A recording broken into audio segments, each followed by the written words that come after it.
The studio lights burn hot, the air alive with tension. Cameras glide like vultures over the table, where two figures sit locked in a silent war.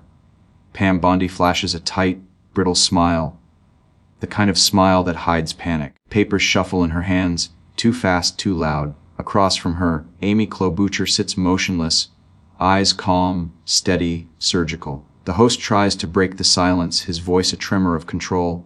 "Senator, your response." Klobuchar doesn't move at first. Then she leans in, not aggressive but precise. The kind of movement that signals certainty, not anger. The room stills. Every sound, the hum of the lights, the faint tap of Bondi's ring against her glass, falls away.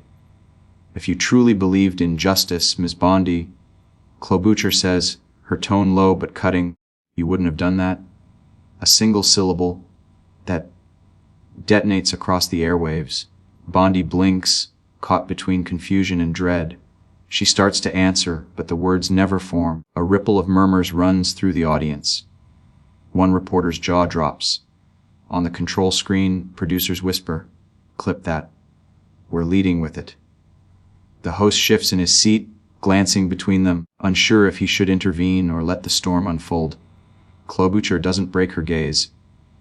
It's not fury. It's judgment, quiet and complete. Bondi's hand trembles slightly. The nation watches in real time as composure slips through her fingers. Then silence. A beat too long, a breath too heavy, and then chaos.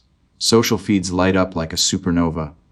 Klobuchar strike trends within minutes. Headlines flash. IV Destar Utayam. Bondi cornered. Justice served on air. Clips replay in endless loops. The still frame of Klobuchar's piercing stare becomes a meme, a symbol. Commenters flood in finally. "Someone said it. That's how you handle hypocrisy." Cut to black. A single voice, measured, cinematic, enters over the void. This was the moment that ended an entire argument and sparked a national conversation. A pause. Then the voice sharpens, curious, almost conspiratorial. "But how did we get here? What led two powerful women, once allies, to this explosive live TV showdown? Rewind the clock." The headlines blur backward in a rush of noise, scandals, hearings, and the steady drumbeat of outrage that has become America's soundtrack. The country sits on edge, exhausted but addicted to the spectacle. In that chaos, two women emerge, carrying the weight of their parties, their reputations, and something deeper, their own reflection of what power means. Pam Bondi moves through it like a performer who knows her lines. Every soundbite lands with practiced precision, every defense of the administration sharpened to fit the camera's frame. "This is about fairness," she insists in clip after clip, voice rising above the storm.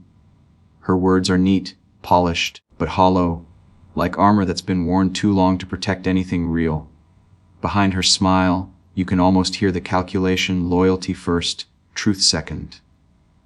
Amy Klobuchar, meanwhile, is a contrast painted in restraint. While others shout, she measures her words, steady and deliberate. Reporters describe her as the calm in a hurricane, though those who know her best call it something else. A conviction that doesn't need to be loud to be strong. When she speaks, there's no script, only the law and the values that built her. The narrator's voice lowers, heavy with the gravity of the moment. This wasn't just another debate. It was a test of truth, of leadership, of what kind of nation America wanted to be. Clips flicker side by side. Bondi defending what she calls justice, Klobuchar defining what it truly is. One drenched in performance, the other grounded in principle. The contrast grows sharper with every passing frame. The air of partisanship thickens, networks spin their stories, each more dramatic than the last. Social media amplifies the noise, outrage, mockery, allegiance. But beneath the noise, something real is stirring. The audience, weary, skeptical, begins to search for authenticity. In one pre-show interview, Klobuchar is asked if she's nervous to face Bondi live. She smiles softly. "I'm not nervous," she says. "I just think the truth deserves to be heard." The line barely trends that day, drowned by louder voices. But it plants a seed, a quiet premonition of what's coming. Bondi, meanwhile, prepares differently. She rehearses zingers, plans interruptions, scrolls through talking points. Her team calls it strategy, her critics call it theater. Either way, she's confident, maybe too confident. The narrator returns, weaving tension into every syllable. In an era where truth bends to the loudest voice, restraint has become rebellion, and Klobuchar was about to rebel in real time. The night of the debate arrives. The studio is electric, an audience hungry for blood, hosts ready to stir the pot. Backstage, Bondi laughs with aides, rehearsing one last retort. Klobuchar stands alone, reviewing nothing, eyes closed, hands clasped, the stillness of a soldier before battle. As the cameras roll, both women take their seats. They exchange smiles, polite, performative, paper thin. The opening questions are easy, procedural. Bondi pounces, talking over others, turning every answer into an attack. Klobuchar listens, nods, waits. The contrast is almost cinematic, one playing for attention, the other waiting for a moment of substance. The narrator's tone deepens, anticipation curling beneath each word. Every great confrontation has its heartbeat, that invisible rhythm that builds before impact. And tonight, it was racing beneath the table. The camera pans slowly, catching the flicker in Klobuchar's eyes. Not anger, but awareness. Because behind the smiles and sound bites, Bondi carried a history Klobuchar knew all too well. And she was ready to use it. Pam Bondi's story begins like a classic American rise, golden light, courtroom victories, and headlines calling her the face of accountability. The camera pans over her early years as a state prosecutor. Confident stride, flawless hair, sharp instincts. She wins cases, smiles for cameras, shakes hands with the powerful. Her name becomes synonymous with toughness, with justice. But as the years unfold, ambition begins to whisper louder than principle. The narrator's tone shifts, low, investigative, magnetic. In the beginning, she fought for justice. But somewhere along the way, she learned that justice bends for those who know how to hold it. Cut to montage news clips, political rallies, glossy magazine covers. Bondi's image transforms from public servant to political celebrity. She's no longer just an attorney, she's a brand, a defender of the administration, a loyalist with a smile sharp enough to cut through criticism. At first, the transformation looks effortless, almost admirable, but beneath the polish, contradictions begin to emerge. A headline flashes, Bondi declines to pursue major case following donation. Another, questions mount over political favoritism. The narrator lingers on the screen, voice hushed but piercing. Selective prosecutions. Strategic silences. Each decision justified in the moment, but together, they drew a portrait of convenience dressed as conviction. The visuals tighten. Close-ups of her confident gestures at rallies, her rehearsed pauses, her perfectly timed laughter. The same rhythm appears in every clip, like a script. What once seemed authentic now feels manufactured. Pam Bondi, the narrator continues, understood the power of appearance. In politics, truth doesn't have to win. It just has to look like it's winning. The camera zooms in on her speech before a cheering crowd, her words rolling off effortlessly. We fight for what's right. We fight for justice. The audience erupts. But behind her eyes, there's calculation, not conviction. Then, an unearthed clip, an old interview, quieter, less guarded. A reporter asks if she ever feels pressure to align with political interests. Her response is soft, almost human. Everyone wants to stay in the room. She says with a small smile, you can't change the system if you're not part of it. The smile fades just slightly, and for a second, the mask slips. The narrator cuts in, and so she stayed in the room, no matter what it cost. From that point, her story darkens. Bondi becomes a fixture in national debates, defending actions that blur the line between loyalty and ethics. Her career thrives as controversy deepens. For her allies, she's a warrior. For her critics, a warning. Shots of protests, angry op-eds, and side-by-side fact checks flash by, each one exposing small fractures in her armor. Donations from powerful interests. refusals to investigate when connections hit too close. Her legacy, once solid, starts to shimmer with distortion. The tone grows uneasy. What happens? The narrator asks, when justice becomes a performance. When loyalty replaces truth as the highest virtue. The answer plays across the screen in silence.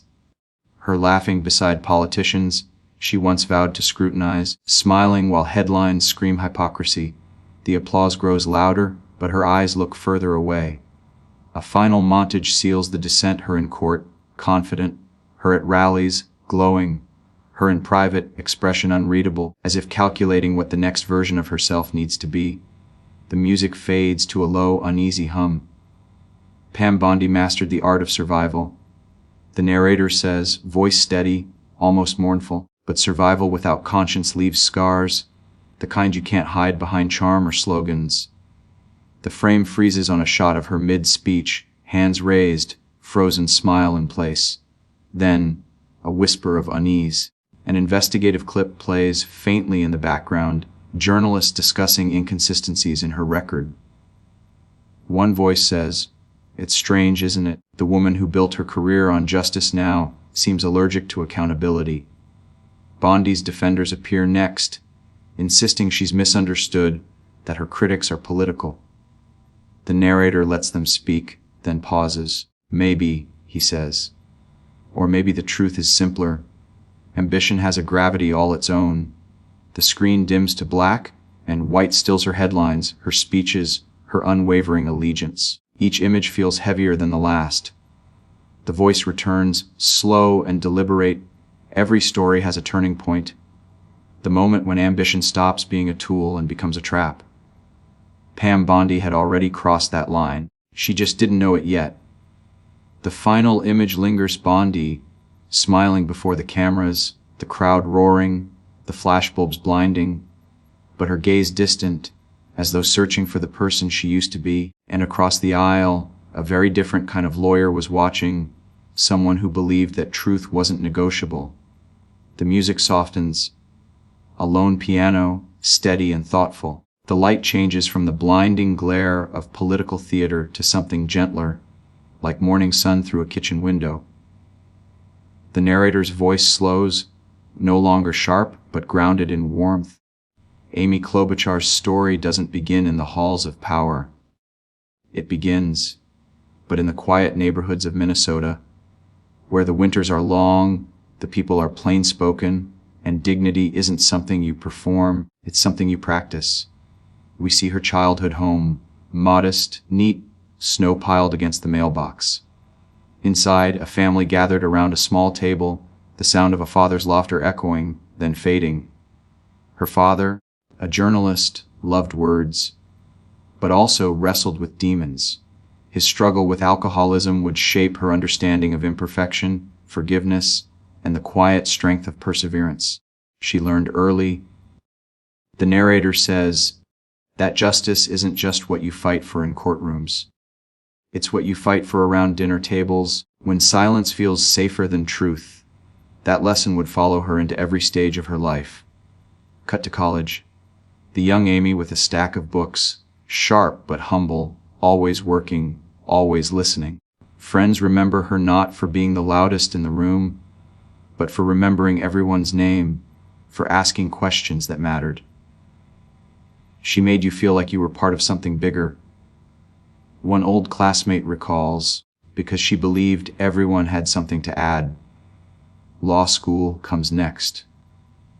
The camera pans over the late nights, the notebooks covered in tight handwriting, the lonely study sessions that blur into morning. She wasn't chasing fame, she was chasing fairness, the kind that doesn't need applause. The narrator continues, voice carrying a quiet pride. Where others saw power as something to seize, she saw it as something to serve. Her early career was marked by small, unglamorous victories. Consumer protection cases, local reforms, moments that didn't make headlines but changed lives. She wasn't a showman, she was a craftsman, building trust one case, one constituent, one conversation at a time. Then came motherhood, a test not of ambition, but of endurance. The scene unfolds in the soft chaos of hospital halls. Her daughter, Abigail, born prematurely, spent days in intensive care. Klobuchar fought not only for her child's life, but for the right of every parent to stay beside their newborns when the system said they couldn't. It was a deeply human moment that turned into lasting change legislation, ensuring new parents across Minnesota could take leave to care for their babies. That's where her politics were born, the narrator says. Not in polling rooms, in hospital rooms. The music swells, carrying an undercurrent of resilience. She ran for office the way she lived her life, humbly, pragmatically, with a sense of purpose rather than self-promotion. Her rallies were small, her handshake firm, her message simple: decency works. Critics called her understated. Admirers called her real, and slowly that authenticity became her signature. While others crafted viral moments, she crafted results. Footage rolls. Amy at town halls, listening more than speaking. Amy in committee hearings, calm while tempers flare. Amy under pressure, unflinching, her tone unwavering even as others shout. The narrator reflects, in a world obsessed with spectacle, she chose substance. And that made her dangerous, not because she was loud, but because she couldn't be baited. Still, her calm was often misunderstood. Opponents mistook her patience for passivity. They didn't see the strategy behind it. The way she waited, listened, and stored every contradiction until the right moment. Klobuchar wasn't the storm, she was the silence before it. Then comes a montage of contrasts, her colleagues engaging in fiery sound bites, while she quietly dismantles arguments with precision and law, her face on split screens next to those chasing headlines. The difference is striking. While others perform, she endures. Her strength is quiet, but it reverberates. The narrator continues. Integrity doesn't make noise, it makes progress. A brief pause. A home video plays. Her with her daughter in a park, laughing, hair tousled by the wind. A moment of unguarded humanity that reminds viewers she isn't a symbol, she's a person. Someone who's lived through broken systems and fought to mend them, one clause at a time. Then, a shift in tone, darker, weightier. But the higher she rose, the more she saw what power can do to truth, and what silence can do to justice. Clips of partisan hearings, filibusters, evasions.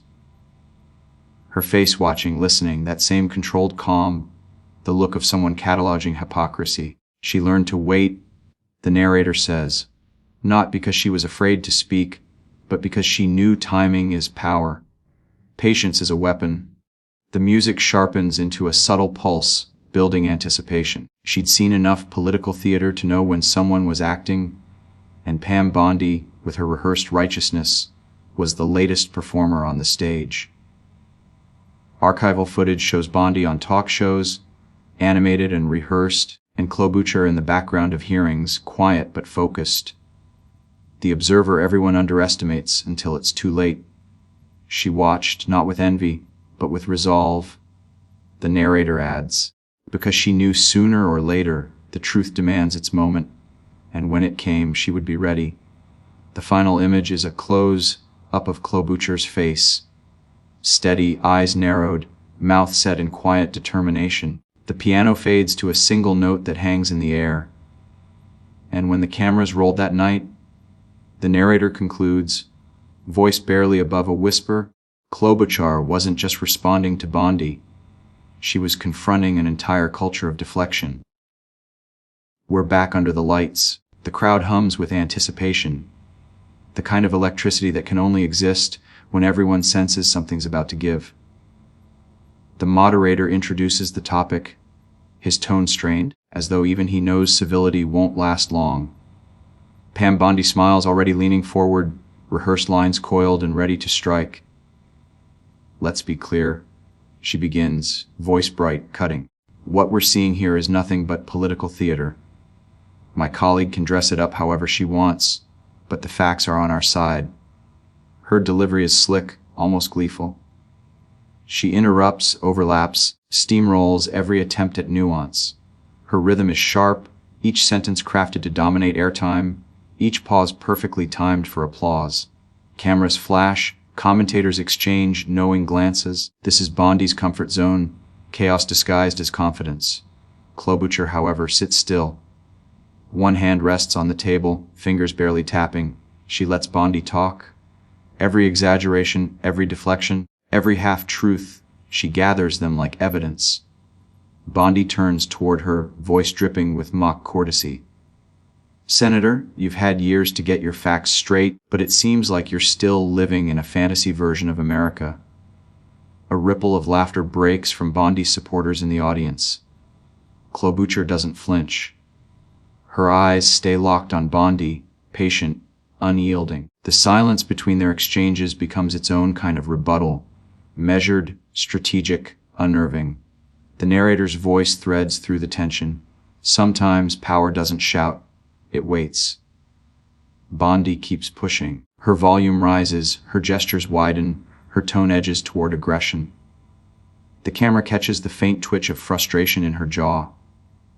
Her smirk slips for half a second, just enough for the audience to notice. "Answer the question, Senator." Bondi snaps, leaning forward, her voice sharp as glass. Klobuchar finally speaks, her tone calm, almost disarmingly soft. "I will," she says, "when you finish interrupting yourself." The audience exhales, a low, startled laugh. Even the host hides a smirk. Bondi blinks, taken aback, caught between indignation and disbelief. The tension tilts. The control she wielded so confidently just minutes earlier begins to wobble. She speaks faster now, stumbles on a stat, backtracks. Klobuchar's stillness is unnerving. The quiet center around which Bondi's chaos spins out. Social media catches fire. Split-screen reactions flood timelines. Our Klobuchar calm trends alongside Pam Bondi. Commentators tweet play by play, dissecting micro-expressions like referees calling falls. Viewers at home feel the shift. The air getting heavier, sharper, alive with suspense. The narrator murmurs, "It's the kind of silence that only happens before something breaks." Bondi attempts to recover. She leans back, forces a laugh, gestures broadly toward Klobuchar. "You see, this is the problem. People like her think silence makes them wise. It doesn't. It makes them weak." That word, weak, hangs in the air too long. The insult lands, but not the way she intended. The camera zooms in on Klobuchar's face, steady, unreadable, but her eyes flash for the briefest moment. The room senses it. Something in the air shifts. Klobuchar straightens in her chair. Her posture changes. No longer the listener, but the prosecutor. Her voice, when it comes, is clear, calm, and resolute. "Ms. Bondi," she says, "some of us were raised to believe that strength isn't how loud you shout, but how much truth you can stand to hear." The crowd murmurs, a spark of recognition. Bondi forces a smile, but her voice cracks slightly when she responds. "Well, that's a nice slogan, Senator." Klobuchar lifts a hand, not to interrupt, but to stop the noise itself. The narrator's tone deepens. This was the moment the wind changed direction. Bondi starts again, flustered, tripping over her own defense. Klobuchar's eyes never leave her. The camera captures every twitch, every blink. The unraveling confidence of someone who suddenly realizes she's no longer in control. The feed cuts briefly to social reactions, emojis flooding screens, commentators whispering on air. "Did you just see that?" Bondi inhales sharply, ready to launch another attack. But her timing is gone. The rhythm, the dominance, the control, all of it slips through her fingers like sand. Across the table, Klobuchar exhales once steady. A quiet storm gathering. The narrator's final words in this act fall like the tightening of a drumline before impact. And then, in a single, measured breath, Klobuchar struck back. The air inside the studio feels thinner now, as if everyone is holding their breath. The energy that once belonged to Bondi has shifted, subtly but completely. Her voice still moves, but her words no longer land. They dissolve against the calm that Klobuchar radiates like armor. Klobuchar waits until the last of Bondi's interruptions fades into uneasy silence. Then, quietly, she begins. "You talk a lot about justice," she says. Her voice isn't raised, but it carries, steady, clear, surgical. You use the word as though it belongs to you. But justice isn't a slogan, Ms. Bondi. It's a standard, and you don't get to redefine it every time it's inconvenient. Bondi tries to laugh, but the sound falters. Senator, if you're implying... Klobuchar doesn't let her finish. I'm not implying, she says, eyes locked. I'm remembering. The camera cuts to Bondi's face.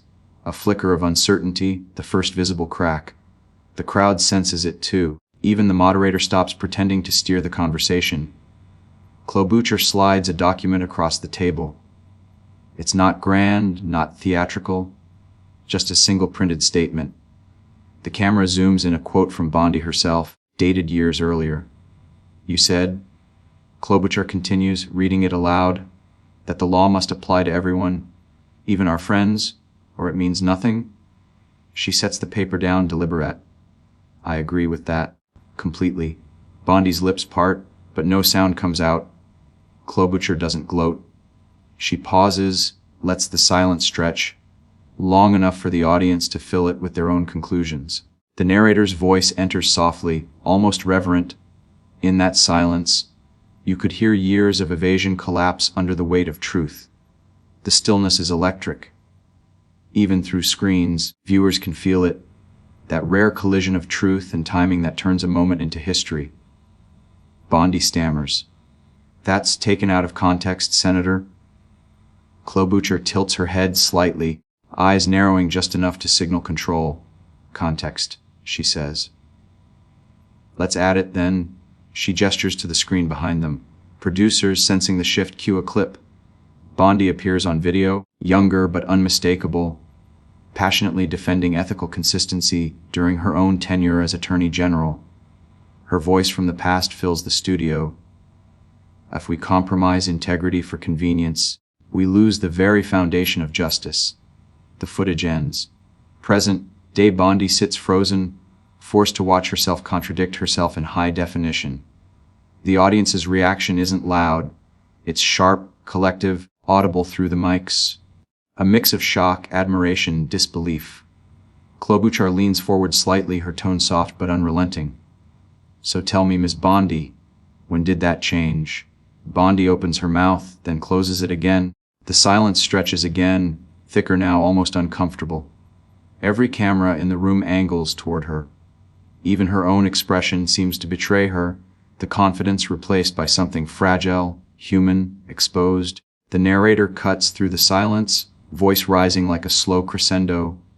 For years, she spoke of accountability. But in that moment, the only person she couldn't account for was herself.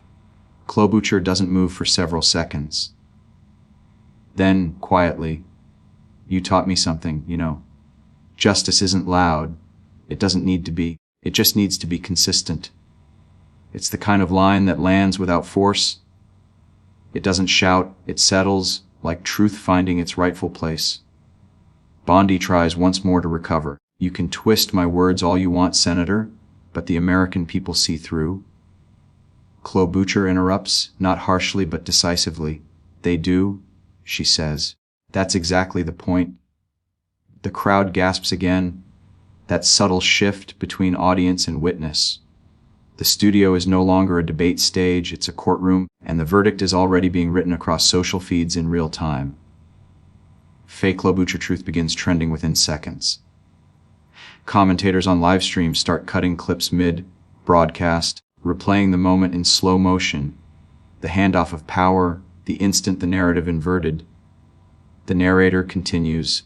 There are debates that entertain, and then there are debates that expose. This was the latter, not because one woman shouted louder, but because one refused to lie quieter. Bondi's hands fidget.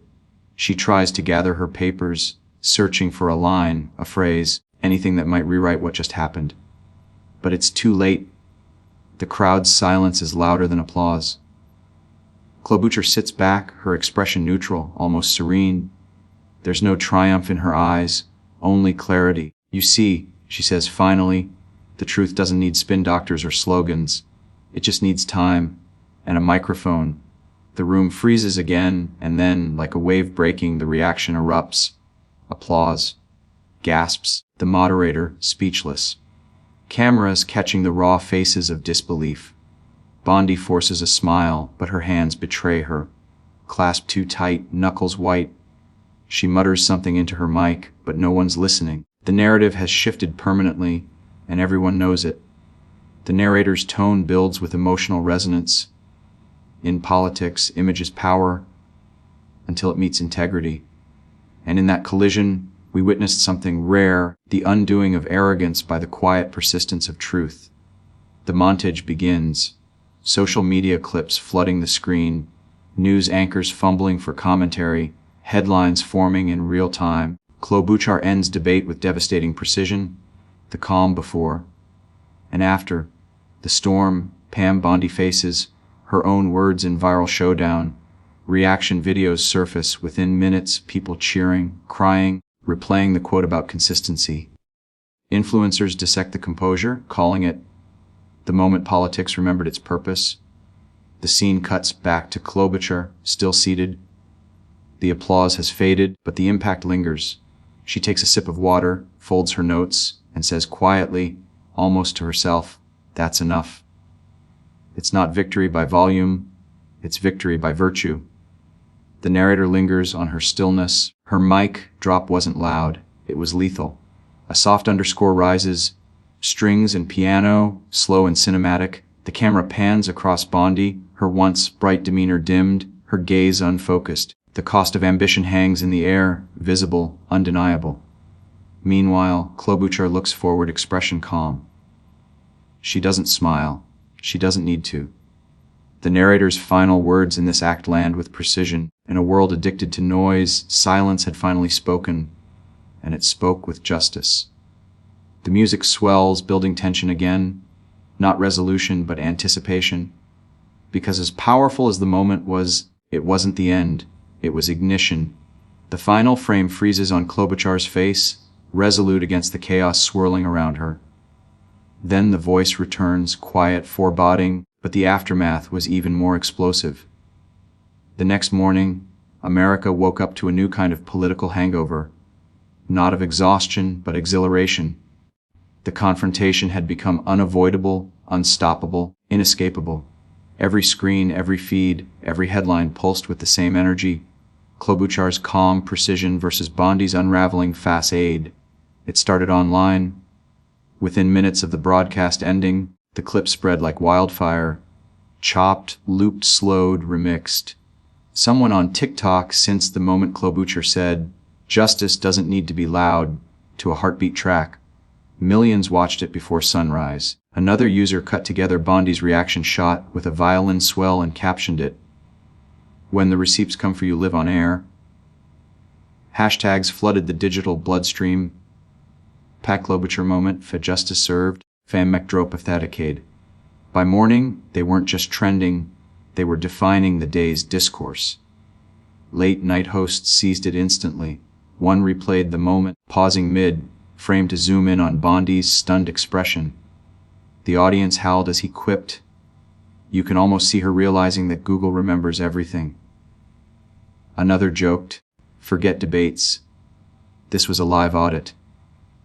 Laughter rippled through studios across the country, but beneath it was something else: respect. People weren't just amused, they were moved. The narrator's tone cuts through the montage. Warm, reflective. In an era addicted to outrage, something different happened that night. People didn't just argue about who won. They felt why it mattered. Clips roll of everyday Americans posting their reactions. A teacher in Minnesota tweets, "For the first time in a long time, I showed my civics class a debate clip and they clapped." A young law student writes, "That's why I applied to law school, to see truth land like that." And in immigrant households across the country, parents nudge their children, saying softly, "That's how you fight," with calm and truth. Meanwhile, on cable networks, the spin machines sputter. Some commentators praise Klobuchar's surgical composure. Others attempt to minimize it as a viral moment blown out of proportion. But their tone betrays them. Even the critics sound cautious, as though they know the tide has shifted. Bondi's camp releases a statement by mid-morning, stiff, defensive, claiming her words were taken out of context. But the internet has already rendered its verdict. Fact-checkers pull up the original quote, overlaying it beside her new response. Side by side, the contradiction is undeniable. The narrator continues, voice calm but weighted with finality. Power, when stripped of performance, reveals character. And in the light of that broadcast, character spoke louder than politics. News montages play, CNN panels, YouTube commentators, TikTok creators dissecting every frame. Political analysts discuss the Klobuchar method, the art of dismantling without demeaning. A columnist calls it the most dignified takedown in modern political media. Even comedians admit it's hard to parody something already that poetic. And while pundits debate, the people celebrate. Someone designs a minimalist T-shirt that reads, "Justice." Calmly, it sells out within hours. Another creates digital fan art, Klobuchar mid-sentence, surrounded by the quote, "It doesn't need to be loud, it just needs to be consistent." Across social media, the energy feels different, less cynical, more unified. Comment threads fill not with insults, but with relief. Relief that integrity can still trend, that calm can still conquer chaos. The narrator softens, the score shifting to a low piano rhythm. For a brief moment, America remembered what decency looks like under a spotlight. Then the camera pans to the other side of the story, Pam Bondi. Her silence grows conspicuous. No follow-up interviews, no victory laps. A single paparazzi photo surfaces Bondi leaving a car, head down, phone in hand. Commenters notice the difference, the once defiant tone replaced by retreat. Her social media accounts fall quiet, her usual fire dampened by the echo of her own words. It's not cruelty the audience feels. It's something more complex. A mix of pity and justice, as if the universe itself had whispered, "Enough." Back on the news circuit, Klobuchar makes a brief appearance, not to gloat, but to redirect. She thanks viewers for caring about truth, then pivots to policy. When asked about her viral moment, she smiles faintly. It wasn't about her, she says. It was about all of us remembering what words mean. That humility, that grounding, cements the narrative. She becomes a symbol not of political victory, but moral victory. Commentators start calling it the quiet revolution. The narrator continues, in the aftermath of noise, what lingered wasn't humiliation or hype. It was a collective exhale, a reminder that power, when wielded with integrity, doesn't need to scream to be heard. The montage slows. Faces of viewers around the country appear. Students, nurses, veterans, all watching the same clip, each reacting with the same quiet satisfaction. In living rooms and classrooms, there's a sense that something small but vital has been restored. As the music builds, the narrator adds one final reflection. It wasn't just about a takedown. It was about a turning point. The moment people realized that courage can sound like composure and truth can still win in plain sight. The screen fades from the frenzy of headlines to a single still frame. Klobuchar at the desk, serene amid chaos. Then the final voiceover. But beyond the laughter and hashtags, something deeper changed. A reminder of what leadership should look like. The noise fades. The hashtags slow. The bright heat of the moment cools into something softer, something lasting. The lights that once burned white on the debate stage now dim to a gentler glow, and in that quiet, the meaning becomes clear. This was never just about a viral clip. It was about a reminder that truth doesn't always arrive with thunder. Sometimes it walks in softly, steady and unshakable, carried by those who refuse to bend. The narrator's voice lowers, deliberate, reflective. In a culture addicted to volume, Amy Klobuchar reminded us that composure is not weakness. It's wisdom refined by experience. Clips rewind slowly, the glare of the studio lights, the stillness in her expression, the power of that one quiet sentence, "Justice doesn't need to be loud. It just needs to be consistent." It replays not as confrontation, but revelation. The contrast between noise and grace, between showmanship and substance, becomes the lesson itself. As the narration continues, the tone shifts toward something larger, something almost patriotic in its sincerity. America was founded on argument, the voice says, but it survives on integrity. And integrity, no matter how quiet, still carries farther than deceit. A montage follows, faces of Americans from every walk of life, scrolling past as though lit by the same truth. A nurse in Ohio rewatching the clip before her shift, a veteran nodding quietly, a student typing, "I want to speak like that someday." The music swells, gentle piano over rising strings. In her restraint, the narrator continues, "Klobuchar didn't just win an exchange, she restored something we'd forgotten. That strength doesn't always shout, that grace can be its own form of courage." The screen shows her walking off the stage, no celebration, no gloating, just quiet dignity. The crowd behind her is still buzzing, but she's already moved past it. That image lingers, the unspoken victory of someone who doesn't need applause to know she's right. Then the narration deepens, almost like a benediction. In every era, there comes a moment when we must decide what kind of power we respect. The power that bullies or the power that builds. That night, America saw the difference. The tone turns personal, almost intimate, for those who've ever been talked over, dismissed, interrupted. That moment wasn't just political. It was personal. It said, you don't have to shout to be heard. You just have to stand your ground. Clips of tweets, comments, and letters fade in. A mother writing that her daughter watched the clip and smiled. A teacher saying, "For once, my students saw integrity win in real time." The narrator continues, "That's how change begins. Not always with noise or chaos, but with one person choosing grace when the world expects anger." The imagery broadens.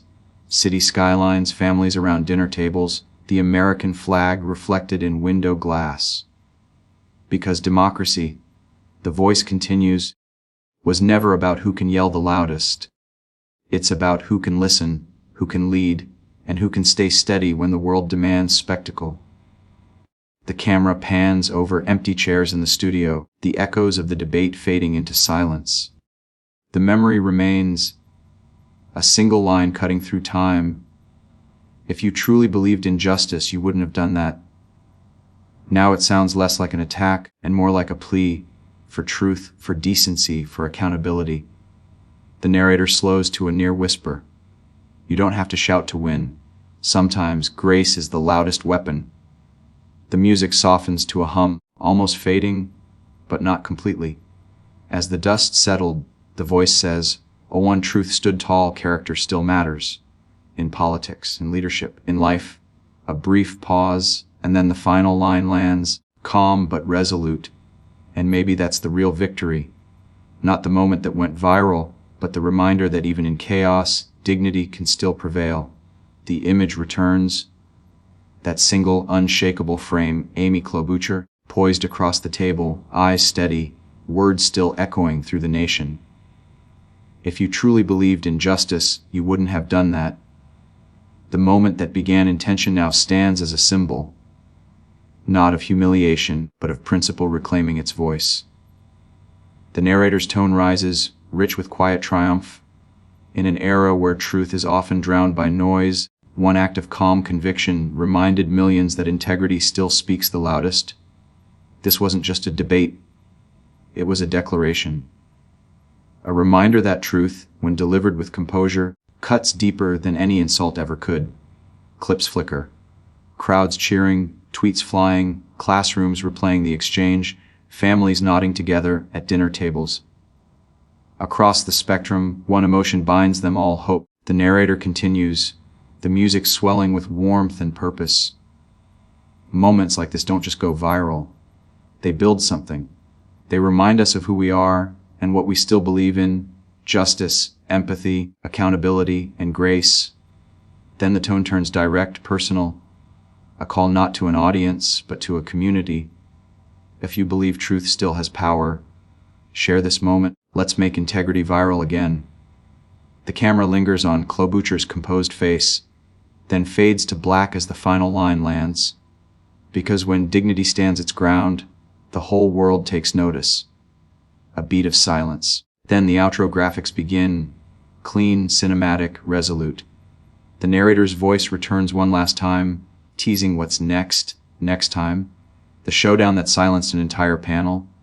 The music swells, fades, and leaves only the echo of that enduring message of truth, steady and unstoppable, finding its voice again.